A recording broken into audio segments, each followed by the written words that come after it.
Hi, this is Arnold Niak, and Arnold is one of our beloved members here at Canyon View, and you've been coming here how long now? About 6 years. 6 years, and you were blessed to get married. Yep. A year ago? Yep. And you have a beautiful wife. Thank you. It's great to have you guys here. Thanks. But Arnold is a police officer with Grand Junction Police Department, and I had the blessing of doing a ride-along with Arnold a couple Fridays ago, and got to play a little ninja to watch his back. Just kidding. But anyway, Arnold, tell us a little of your background of how you ended up becoming a police officer here in Grand Junction. Okay. So I'm originally from New York. Went to school for teaching, actually. Graduated with a degree and then thought about doing something else. And then I ended up doing a summer camp out here in the summer of 2007. And while I was out here, I thought about being a police officer. And just applied with the Grand Junction Police Department. I worked as a dispatcher for 5 years.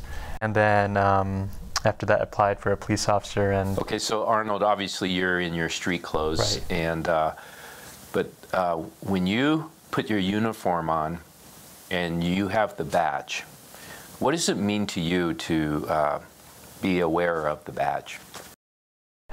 That we have a responsibility to help other people, but also to enforce the law, and that way that helps other people. We keep the peace, we keep it civil, we try to maintain the order in the community so that people can live just normal lives. And it comes with a lot of authority, but also comes, you need to be humble as well. Yeah. And I saw you in action, and that really is your heart. And you're a good cop. Thank you. I just want you to know that. Thanks. And so let's continue to talk about this thing of authority. Mm-hmm. How do you understand authority as a police officer?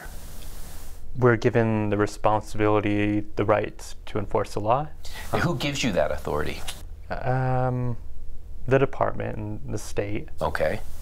Yeah. Legally. Yeah. That's important. Right. It's given to you from a higher authority. Correct. Yeah. Yeah. Okay. And so are you cognizant of that as you're working? Yes. This authority? Yes. Because, I mean, we're there to enforce the law, to help other people. If we back down from our authority, how can we help someone who's in need if we're not willing to do our job and enforce laws to help that person? Or if we're back down by that other person that's threatening, who we're there to help, that's not doing our job. So what's underneath the authority is your desire to be a servant. Right. And does your faith come involved in that? Yep. All the time. How do you see that? There's a lot of other Christian guys and believers that I work with, and we all understand, like, I mean, I go home and some days are just hard, but it's like, how can you do this job and not believe in God and not have a faith? Because we see some rough things.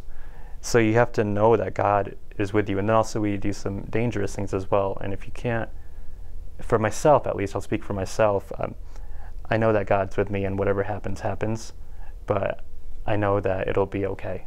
So that gives me a little more courage and a little more confidence to do what I have to do. Yeah. Yeah, part of being a servant of Jesus saying a